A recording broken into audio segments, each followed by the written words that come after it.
যদিও আমেরিকা ১৭৭৬ সালে ব্রিটিশদের কাছ থেকে স্বাধীনতা পায় এবং ১৭৮৩ সালে স্বীকৃতি লাভ করে, কিন্তু আমেরিকার ইতিহাস এর চেয়েও অনেক গভীর।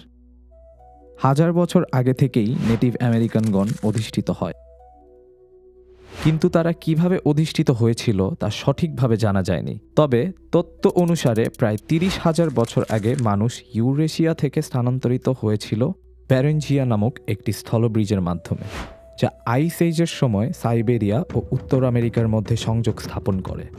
আর এই স্থানান্তর প্রক্রিয়া আজ থেকে প্রায় ১০,০০০ বছর আগে পর্যন্ত অব্যাহত ছিল।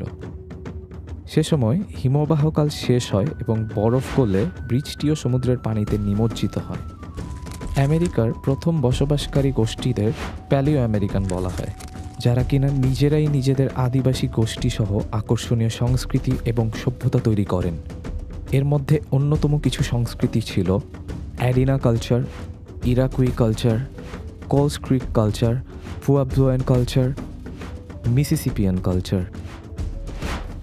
আমেরিকার আরেকটি ভূমি ছিল যা বর্তমানে হাওয়াই দ্বীপ হিসেবে পরিচিত, কিন্তু খ্রিস্টাব্দের প্রথম শতাব্দীর আগ পর্যন্ত সেখানে সভ্যতার কোনো বিকাশ হয়নি।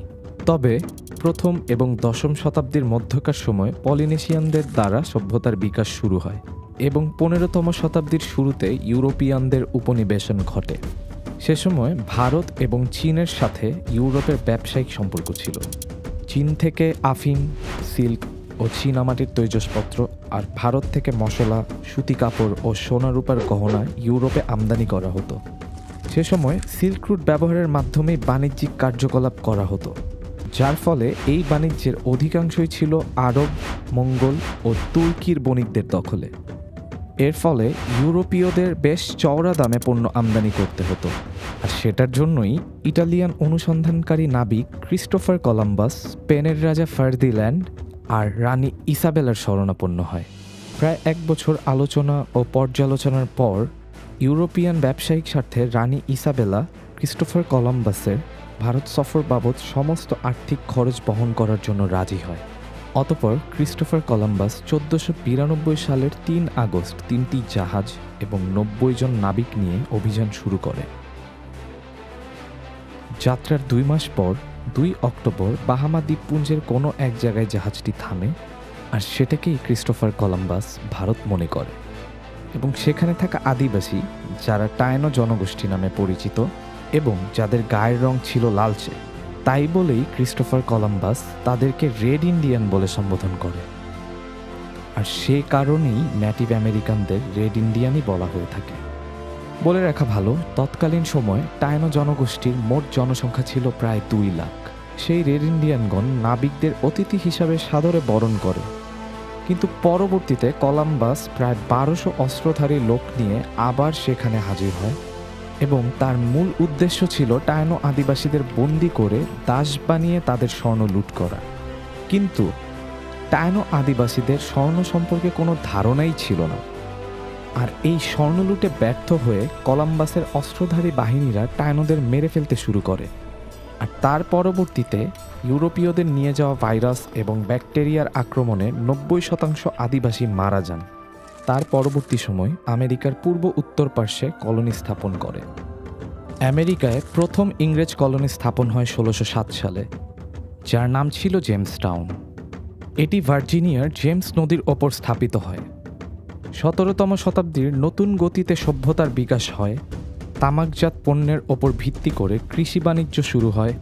যদিও নেটিভ আমেরিকান আর ইংরেজ শাসকদের সাথে স্বাভাবিক দ্বন্দ্ব ছিল, কিন্তু তারপরেও কলোনির উন্নয়ন খুব দ্রুতগতির সাথেই হচ্ছিল। আর এই উন্নয়নের সাথে সাথে আরও অনেক মানুষ আমেরিকায় বসতি স্থাপন করছিল। কিন্তু এই ১৩ কলোনির শাসন ব্যবস্থা একটু আলাদাই ছিল। প্রকৃতপক্ষে একজন ব্রিটিশ গভর্নরই মূল শাসক ছিল এবং সে ছিল একজন লন্ডনের বাসিন্দা, আর লোকালদের মধ্যে থেকে নির্বাচিত মানুষ দ্বারা আইনসভা পরিচালনা করত। ১৮তম শতাব্দীতে আমেরিকান কলোনিগুলো খুব দ্রুতগতির সাথে উন্নয়ন করতে থাকে। মৃত্যুর হার কমে আসে। যথেষ্ট উর্বর জমি এবং খাদ্য ব্যবস্থা মজুদ থাকার কারণে প্রচুর অভিবাসী আমেরিকায় পাড়ি জমান। তামাকদ্রব্য এবং চালের যথেষ্ট ফলন থাকার জন্য ব্রিটেন এবং ওয়েস্ট ইন্ডিজ থেকে প্রচুর আফ্রিকান দাস এবং শ্রমিক নিয়োগ করা হয়। 1770 সালে আফ্রিকানরা আমেরিকার পঞ্চম বহুল অভিবাসী হিসেবে প্রতিষ্ঠিত হয়। ইংরেজ শাসকদের থেকে স্বাধীনতার কথা তখনও কলোনিবাসীদের মাথায় আসেনি, যেহেতু ফ্রেঞ্চ আর স্প্যানিশ শাসকদের বিরুদ্ধে ব্রিটিশ মিলিটারি সমর্থন তাদের প্রয়োজন ছিল। ফ্রেঞ্চ অ্যান্ড ইন্ডিয়ান ওয়ার একটি রাজনৈতিক স্বার্থকেন্দ্রিক যুদ্ধ ছিল, যা 7 বছর দীর্ঘস্থায়ী হয় এবং এই যুদ্ধে ব্রিটিশ ট্রুপসরাই জয়লাভ করে এবং ফ্রেঞ্চদের কলোনি ছাড়তে বাধ্য করে। তার সাথে কানাডা ও লুইজিয়ানা দখল করতেও সক্ষম হয়। যেহেতু এই যুদ্ধটি বেশ দীর্ঘস্থায়ী এবং ব্যয়বহুল ছিল আর ব্রিটেনের টাকার প্রয়োজন ছিল, তাই ব্রিটিশ পার্লামেন্ট একটি স্ট্যাম্প আইন 1765 চালু করে এবং কলোনি বাসিন্দাদের ওপর ট্যাক্স আরোপ করে, যা কলোনি বাসিন্দারা প্রত্যাখ্যান করে। আর বিপ্লবের শুরুটা সেখান থেকেই হয়। 1973 সালে ব্রিটিশ পার্লামেন্ট চায়ের ওপর নতুন করে কর যুক্ত করে, যার প্রতিবাদের শুরুটা হয় বস্টন শহর থেকেই, বস্টন টি পার্টির মাধ্যমে। তার পরের বছর ব্রিটেন পার্লামেন্ট জবরদস্তিমূলক আচরণ করার পর 13টি কলোনির নেতাগণ আক্রোশে মহাসভায় বসেন। তারা কিছু দাবি পেশ করেন ব্রিটেন পার্লামেন্টের কাছে, কিন্তু এর কোনো প্রভাব না পড়ায় 1775 সালে দ্বিতীয় মহাসভা হয় এবং 1776 সালে স্বাধীনতার দাবি করে।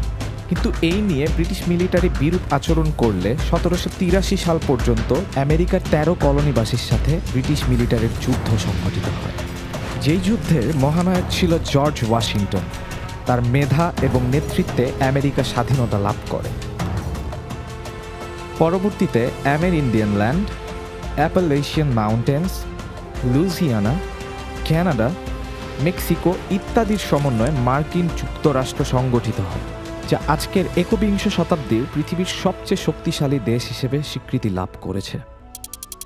কেমন লাগলো এই আমেরিকার গল্প, সেটা কমেন্ট বক্সে জানাতে ভুলবেন না। যদি ভালো লেগে থাকে তবে লাইক, কমেন্ট অ্যান্ড শেয়ার করুন, and don't forget to hit subscribe and the bell icon.